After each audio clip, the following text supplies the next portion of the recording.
Энэ удаагийн дугаарыг Мэлбэт хамтран хүргэж байна. Та дуурах сэтгэл хэсэгт байрлал линкээр ороод бүртгэл үсгэхдээ товчлол гэсэн промо кодыг ашиглан шинэ хэрэглэгчдэд зориулсан 150% урамшууллаа аваарай. Түншлэн дуртай баг болох Монгол багийн төлөө бооцоод авах боломжтой. Бүртгэл үсгэхдээ товчлол гэсэн промо кодыг ашиглахаа битгий мартаарай. Линк болон промо кодыг доор байрлал линкээр ороод авах боломжтой.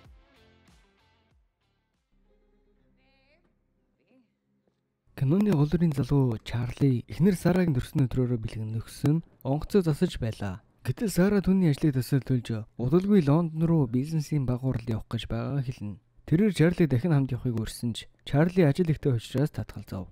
Удалгүй Чарли тагнуулын төв газрын байрандаа ирнэ. Өөрийн зөвхөн бүтээсэн аюулгүй байдлын сканер үзрээр шалгуулж эцэст нь ажлын байрандаа орж ирнэ. Гэнэ түүнд олон жилийн турш холбоотой байсан тагнуулын төв газрын мэдээлэл илгээдэг нууцлах хүн болох Инкюлэнээс захирна. Энэ удаад ч тэд үнтэй нууц мэдээллийг зарахыг санал болгов. Гэхдээ энэ удаад Инкюлэн уг баримтууд тагнуулын төв газарт эрсдэл өчрүүлж болзошгүйг анхаарууллаа. Чарлиж файлыг хүлээж аваад түүний байршлыг таамаглаж Стамбул гэж хэлсэн ч Инкюлэн түүнийг үгүйсгэв. Үүний дараа Чарли уг материалыг шинжлэх ажилдаа орсон боловч ажиргалтын тэрхүү файлын нууц кодыг өөрөө ч гэсэн тайлж чадахгүй байгаад манай Чарли маш их гайхаж үдийн засварлагын дараа Чарли оффистөө буцаж ирэхэд Сарагаас дуудлага ирнэ. Тэр аль хэдийн Лондон хүрэлцэн ирсэн тугаагаа мэдэгдэв. Гэвч Чарли үүнийг аль хэдийн мэдэж байсан. Учир нь тэр Сарагийн хөдөлгөөнийг хянаж байсан юм. Тэд удаан нэрэлцэлгүй Чарли уцаа таслана. Учир нь Чарли нууцлаг баримтуудыг нээж үзэх шаардлагатай байгаагаа хэлээд ажил ихтэй байна эргээ залгая гэд уцаа таслана.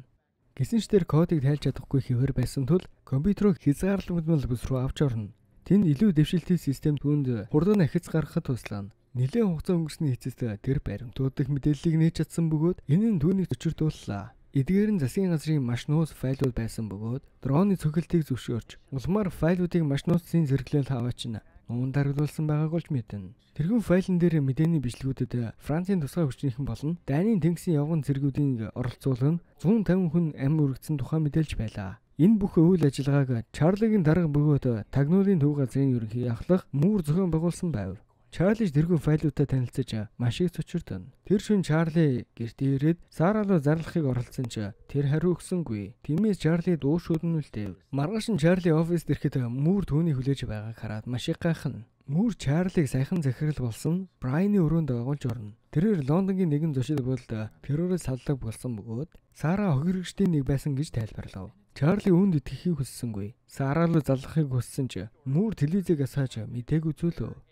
Зүрхтаар 4 террорист зочид буудалд нэвтэрч 4 хүнийг барьцаалсан бөгөөд тэдний 2-ыг хөнөөсөн тухай мэдээллээ. Дараа нь Муур зочид буудлын хамгаалтын камерыг бичлэгийг үзүүлж халдлагын үер болсон үнэн самууныг харуулсан бөгөөд Сараг хохирогчдын нэг гэдгийг батална. Чарли үүнд итгэхгүй маш их цочирдно. Чарли гэртээ ирэхэд хэдэн наран сэтгүүлчид түүнтэй ярилцлага хийхийг хүсэж цагдаа нар тэднийг хориглож байв. Найз нь Чарлид сэтгүүлчдэд баригдалгүй гэртээ ороход нь туслана. Маргааш нь Чарли Муур болон Хянан шалгагч Калебтэй уулзаж гэмт хэрэгнүүдийг бариагүй байгаа бөгөөд Лондонгийн мянган хяналтын камерыг тойрон гарч чадсан гэхэд тэр итгэж чадахгүй байлаа. Тэрч байтугай тэд замын хөдөлгөөнд оролцсон байв. Муур мөрдөн байцаалтай бидэнд татах хэрэгний заавал болох болно гэж амласан ч Калеб Чарлид амрахыг санал болгож түүнийг гэрлөөн буцаана. Маргааш нь Чарли онгоцны буудлын руу явж Сарагийн цогцос болон түүний зүйлсийг авчирна. Гэртээ ирэхэд чемоданыг нь уудалж үзэхэд Сара түүн зөриөлж худалдаж авсан бэлэг байгааг хараад сэтгэлийн гүн хямралд орно. Гэртээ удаан байхыг хүсэхгүй болсон Чарли ажилдаа эргэн очиж мэдээллийн сангийн компьютерийг ашиглан зочид буудлын болон ойролцоох гудамжны хяналтын камеруудад нэвтэрнэ шалгана. Тэрээр болсон үйл явдлыг цаг хугацааны дарааллыг гаргана удирдлагуудтай үзүүлнэ. 4 террорист зүүн дүүргээс машин хулгайлж дараа нь зочид буудлын үйлчилгээний хэсгээр орж ирсэн бөгөөд тэд бүх 3 нэхээ ДНХ-гийн уул мөрийг мэргэжлийн төвшөнд арилгасан байв. Тэд Индонезийн инвестменттэй уулзахаар ирсэн боловч ямар нэгэн зүйл буруугаар эргэж коридорт маргаан үүсжээ. Тэдний хамгаалтын ажилтнууд уурлаж улмаар нэг террористын гал нээж хамгаалагчийг хөнөөж нөгөөг нь хүн чаргатуулсан байна. Бүүн дүүг сонсоод буудлын хамгаалтынхан мэдэж цагдаа дуудсан байна. Баригдалгүй барилгаас гарахыг хүссэн террористууд баг хурлын танхим морж хэд хэдэн хүнийг барьцаалжээ. Сара зарим зочдыг зогсоход нь туслахыг оролцсон учраас түүнийг барьцаалагчдын нэг болгожээ. Чарли дүрс бичлэгийг үзээд дүү хоолой болон нүүрний шинжилгээ хийж тэдгээр 4 террористуудын хэн болохыг тогтоож чадна. Тэд бол Москва хотын Мишка, Өмнөд Америкийн тусгай хүчний ажилтан Асан Лоренс, мөн хөлсний сэрэг Хорст, тагнуулын ажилтан Гречнер гэдгийг олж тогтооно. Чарли бүх мэдээллийг хянаж үзээд тагнуулын төв газрын анхлах Кале болон Мөртэй уулзаж материалыг танилцуулахад тэд хэргийг мөрдөж байгаа гэд хэрэгтнийг барихад ямар ч хариулт хийхгүй байгааг анзаарсан Чарли тэд аль хэдийн энэ бүхнийг мэдэж байсныг ойлгов. Тэд Чарлид бид энэ хэрэг дээр ажиллаж байгаа гэж хэлээд түүнийг сэтгэл зүйчдэр очихыг зөвлөв. Маргааш нь Чарли өмнөхнийхээ ард жижигхэн төхөөрөмж суулгаж өөрийнх нь суулгасан сканер илрүүлэлгүйгээр хамгаалтаар ямар ч асуудалгүй нэвтэрч чадна. Ажлын өрөөнд орж бүх нууц файлуудыг хэвлээд принтер дээр төхөөрөмж суурилуулна. Бүх нууц файлын дижитал хуулбарыг үүсгэж авна. Дараагийн өглөө Чарли хэвлэсэн файлууд ашиглан удирдлагуудаа уулзаж тэрээр Америкийн тагнуулын төв газрын дарга Мөрийн бузар булхай ажиллагаануудыг жагсааж сэрийн эмнэлгийг бөмбөгдсөн имэйл их холбоотны бааз руу довтолсон зэрэг олон мянган энгийн нэрүүдийн амь насанд хүрсэн үйлдэлүүдийг дуртан. Тэр бүх баримтуудыг нийтлэхээр замнал хийлэв. Гартаа нэгэн удирдлага барина мэдээллийг нийтлэхээр идэвхжүүлсэн гэдгийг илчилнэ. Хэрвээ 5 цаг тутамд энэхүү удирдлага дээр кодуудыг оруулахгүй бол нотлох баримтууд хамгийн том мэдээний агентлагууд руу автоматар илгээгдэх болно. Харин чимээгүй байсныхаа төлөө Чарли тагнуулын төв газрын нууц ажилтны бүрэн сургалт, хурамч пассворд, бэлэн мөнгө, гар буй болон Сарагийн налуурчдын талаарх мэдээллийг хүснэ. Тэдний дарамтлж байгаад хэрэгтэй бүх мэдээлэл авахар болно. Уулзалтын дараа Чарли машинандаа буцаж очиод стрессээс болж нэлээд их бөөлжин. Түүний хэвсний дараа оффист Мөр өхлийн унтраалга бол зүгээр л нэг хуурмаг зүйл гэж хэлсэн боловч Калеб бид эрсдэлтэй зүйл гаргаж болохгүйг анхааруулна. Хэрвээ энэ үнэхээр хуурамч болоо бид эхлээд хуурамч гэдгийг олохыг оролдоно. Дараа нь сургалтын үеэр өхлийн осол зохион байгуулж түүнийг цааш нь харуулж болно гэв. Хожим нь Калеб болон түүний баг Чарлиг нууц файлуудыг хэрхэн хуулсан болохыг олохоор хичээнэ. Скимер ашигласан байх магадлалтай тухай ярилцсан. Энэ тэдний хамгаалагдсан компьютер дээр ажиллахгүйч принтер дээр ашиглах боломжтойг түүнд тайлбарлав. Чарли файлуудыг принтер рүү илгээж соронзон тууз ашиглан мэдээллүүдийг хуулсан байж магадгүй. Тэд аюулгүй байдлын бичлэгийг шалгаснаар Чарлийн нэгэн дэлгүүрээс соронзон тууз худалдан авсныг баталгаажуулна. Гэвч тэд үүнийг хэрхэн барилга руу оруулж ирсэн гаргасан тодорхойгүй хэвээр үлдээн. Багийнхан Чарлигийн гэрийг нэгжиж тэр нэгэн бааранд 2 удаа очсныг олж мэдэн. Тэд уг баарыг шалгахаар очиж жукбоксийн доороос Аббагийн CD-г олно. Тэр CD-г сонгоход зөвхөн шуугиан сонсогдоно. Ингээд тэд Чарлигийн үлдээсэн CD-г авна. Энэ хооронд Чарли тагнуулын төв газрын сургалтын төвд хүрэлцэн нэрж Хендерсон дүүнийг утан авна. Тэд буудлагын талбайд сургуультыг хийж эхэлнэ. Гэвч Чарли бүү барьж үзээгүй. Бараг л анх удаага буудаж байгаа бөгөөд үүний дараагаар гар аргаар тесрэг бөмбөг хэрхэн хийхийг заах хэдийж Чарли гайхалтай хурдан сурч Хендерсоныг гайхшруулна. Дараа нь Чарли өөрийнхөө шинэ нэр болон бүхэл мэдээлэлээ сурах шаардлагатай болно. Хендерсон ч түүнд дарамт үзүүлж энэ тэмдгүү шийдэж ингэснээр Чарли дарамтанд орсон ч өөрийнхөө шинэ мэдээллээ зээжэрхийлж чаддаг болно. Эцэст нь тэд шинэ паспортуудаа бэлэн болгоно. Бэлтгэл дууссан дараа тэр шөнө Хендерсон Чарлигийн өрөөнд орж ирээд "Чи бол алуурчин биш" гэж хэлнэ. Гэвч Чарли шудраг өсөг хүсэж байгаагаа түнд хэлнэ. Дараа нь Хендерсон гар буга гаргаж ирээд Чарлид өгөөд цээжүүн онолж буудахыг хүснэ. Чарлигийн гар зогсолтгүй чижирч эцэст нь буугаад орчлуулна. Хендерсны хэлсэн зөв бололтой. Чарли хөлсний алуурчин болж чадахгүй бололтой. Агентлагийн төвд агентууд хэдэн цагийн турш CD дээрх мэдээллийг тайлж унших ажил хийн. Эцэст нь тэд Чарли өхлийн төвчлөр гэж худлаа ярьсан болохыг олж мэднэ. Тэр даруй удирдлагуудаа энэ тухай мэдэгдэнэ. Гэвч Чарли тэднийг тагнаж байгааг тэд анзаарахгүй. Учир нь Чарли тэмдэг дээрх жижигхэн чагнах төхөөрөмж суулгасан байсан бөгөөд энэ нь дарга нартаа өгсөн файлууд дээрх байрлсан байгааг олж мэднэ. Мөр тэр даруй Хендерсон рүү залгаж Чарлиг баримтлагыг тушаана. Гэвч Чарли аль хэдийн оргож амжсан байв. Утсаа тавьсныхаа дараа Мөр файл дээрх чагнах төхөөрөмжийг олж хараад Чарлитай шууд холбогдно. Энэ бол ууралт гэдгийг хэлнэ. Чарли онгоцон суухаас өмнө чихвчээ авч хайнаа. Чарли Лондон хүрмээс гайл дээр шалгуулж Парис руу явах замдаа гарна. Түүний хурамч паспорт тагнуулын төв газрын системд илэрсэн тул Мөр Хендерсоныг түүний араас явуулна. Чарли Парист очиод Грэчний ихэвчлэн очдог рестораны оролцоох зочид буудалд өрөө түрээслэв. Эцэст нь Грэчин нэрж Чарли түүний утасны байршлыг хянахад хангалттай ойртон. Дараа нь Чарли Грэчний байрны гаданд өдөржингөө хүлээж үнийг явсны дараа дотогш нэвтрэх боломжийг хүлээн. Нэг оршин суугч гарч ирэх үед тэр боломжийг ашиглан барилгад орно. Дараа нь тэр YouTube-ээс бичлэг үзээд зааврыг дагна Грэчний хаалгыг онгоолгов. Чарли байрыг нэгжиж эхлээд Грэчний өдрийн хуваарийн зургийг нь авч хадгална. Мөн шургуулганаас гар бууг нь болсон тул түүнийг авч үлдэхээр шийдэнэ. Гэтэл тухайн мөчид түүний хянагч Грэчин буцаж ирж бууг анхааруулсан тул тэр шатаар доош бууж түүнийг угтахаар хүлээв. Гэвч Грэчин гэртээ ирэхэд Чарли гал нээж чадсангүй. Урам нь хугарсан тэр зочид буул руугаа яарн очиж Сара түүнийг хүлээж байгаа мэт дөрвөлзүүлв. Тайвширсныхаа дараа тэр зургнуудыг сайтар ажиглаж Грэчин нэмлэгт байн очдог гэдгийг мэдэв. Түүний эрүүл мэндийн түүхийг хаакертахад тэр харшилтай болох нь тодорхой болов. Маргааш нь өглөө Чарли маш олон цэцэг худалдаж авна. Дараа нь тэр кафед Грэчнийг ирэх хүртэл хүлээж түүний яраас дагаж эмнэлэг рүү очино. Грэчний шинжилгээ өгч байх үед эмч компьютерын дэлгэц ажиллагаагүй байгааг анзаарч тусламж хүсгээр өрөөнөөс гарна. Энэ үед Чарли эмчийн хувцастай орж ирээд Грэчнийг амьсгалах машин түгжв.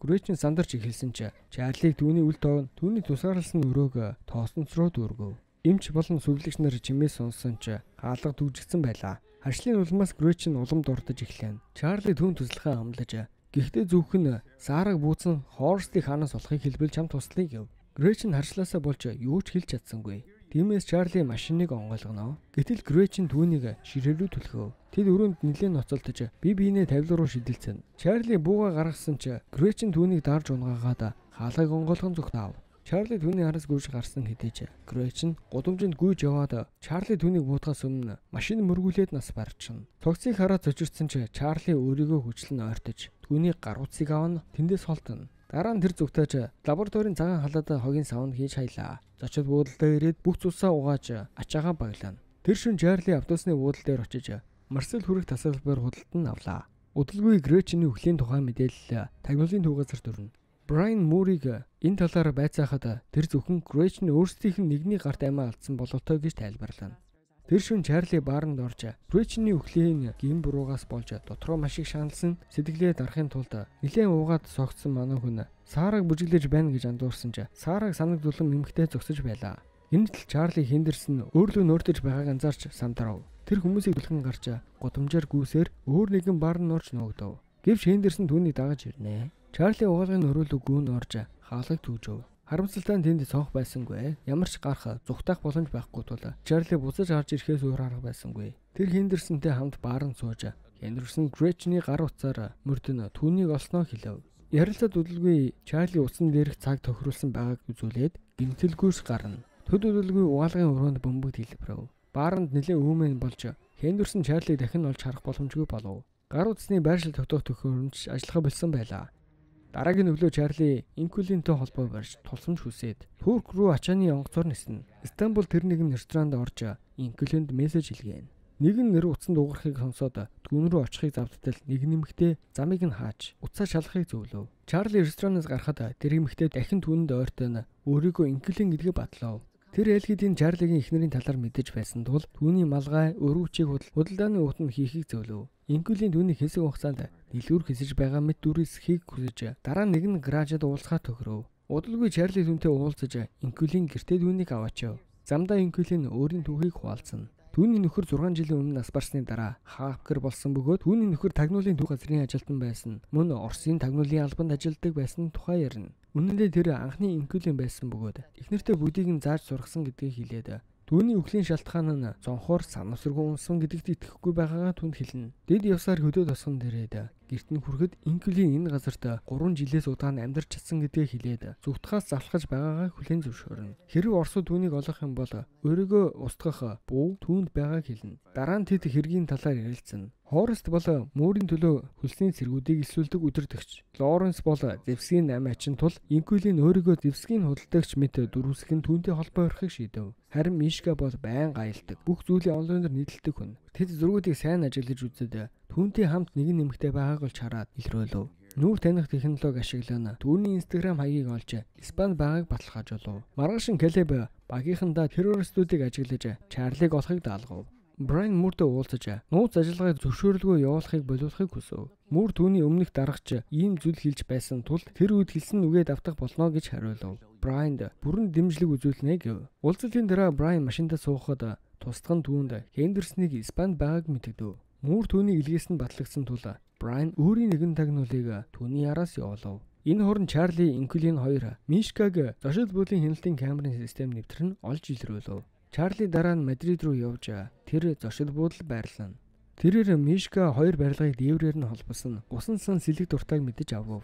Үүний зэрэгцээ Хендерсон Чарлиг тухайн бүсэд олж тогтоов. Маргааш нь Чарли Мишкаг барихыг тослох хөөрөмж бүтээ. Зочид буудлын дотор мөөж байрлуулав. Үүний дараа тэр Мишкаг баар руу дагаж орсон боловч лифтэнд Хендерсон ч бас тэнд байгааг олж анзаарсангүй. Чарли баарнд с жигтэй нэгэн нэрийг хараад өмнө нь хаа нэгтээ харж байсан гэдгээ ойлгов. Тэрээр хөвчээрээ инкүлэнд хэлэхэд тэр зургийг нь хайж түүнийг тагнуулын төв газрын агент болохыг батлав.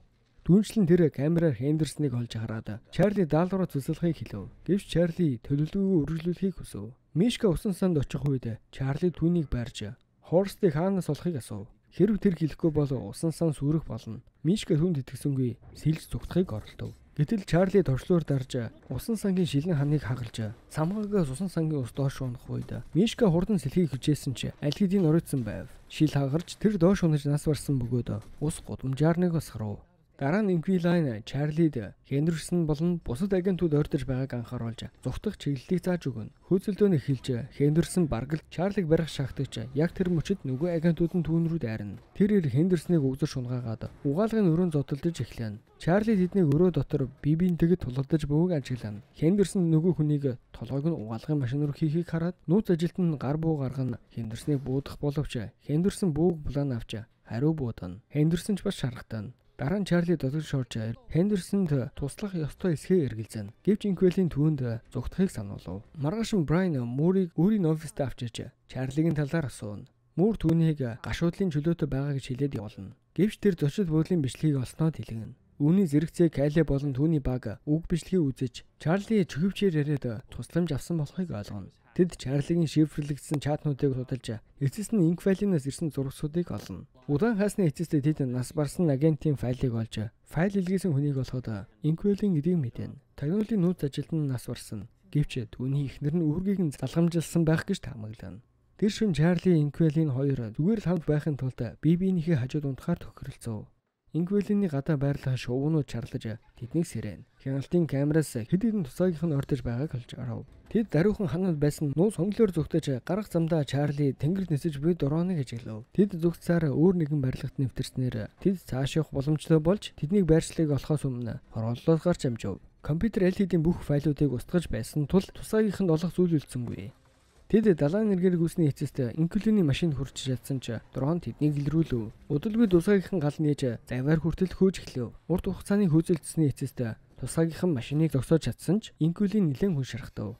Чарлид өөр сонголт байсангүй. Тэр Инквилиний цогцыг нөгөө сууд руу түлхэж машины жолоологыг авч тэднээс зүгтэн хүртлээ үргэлжлүүлэн тавив. Дараа нь тэр машиныг гаражид орхиж Инквилинтэй салах ёс гүйцэтгэж өмснө. Маргааш нь Чарли Лоренстэй холбоо урьж зэвсгийн 8 мэт үрүүлсэг нь уулзалт ловлов. Дараа нь тэр шинэ электрон хэрэгслүүдийг худалдан авч Румын руу аяллаа эхлэв. Чарли хяналтын камеруудыг хактаж музейн хуучин барилгуудад өөрийнхөө царайны бичлэгийг байршуулна. Берлинд хяналтын системийг хакердав. Ингээд тагнуулын төв газар түүнийг Берлинд байна гэж итгэж хүмүүсээ тийш нь илгээв. Харин Лоренс эцэст нь ирэхэд санал дээр дуугарч буй утсыг олж харав. Чарли түүнд хайр цэг рүү шагаахыг хэлэхэд Лоренс дотроос нь олон тооны бөмбөг олж харна. Хэрв тэр хөдөлбөл бөмбөгнүүд дэлбэрэх хаж. Лоренс хайр цэг доторх Сарагийн зургийг олж анзаарах үед Чарли ардан гарч ирээд Хорстын байршлыг асууж хэрв тэр хамтарч ажиллавал тэсрэг бөмбөгийг идэвхгүй болгоно гэж амлав. Лоренс түүнд Хорст Оросын тэнгист усан тээврийн үйл ажиллагаа явуулдаг гэдгийг хэлээд Балтийн тэнгисийн бомбтөр ачаа хүлээн авдаг гэж тайлбарлана.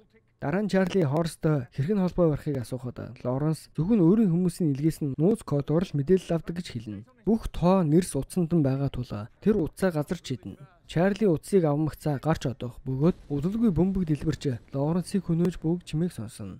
Удалгүй тагнуулын төв газрынх нь Лоренсийг Румын дэх хөхлийн тухай мэдээллийг авч тэдний хүлээн авсан хяналтын камерын бичлэг хурамж байсныг ойлгоно. Удалгүй Оросын нэгэн зочид буудалд Чарли Сараг өөртөө хамт байгаагаар төсөөлнө. Тэр бэлгээ задлахад дотор нь эвлүүлдэг тоглоом байх бөгөөд тэр доор нь эвлэж дуусгана. Тоглоом дотор эхнийхэн хайрын нүхтэй зурвас байх бөгөөд өглөө нь тэр бомб руу очиж сэжигтэй машин байгааг анзаарна. Тэр Хорстын хүмүүст нууц кодыг илгээхэд сэжигтэй машины хажууд нэгэн залуу гар утсаа шалгаж байгаа нь харагдана.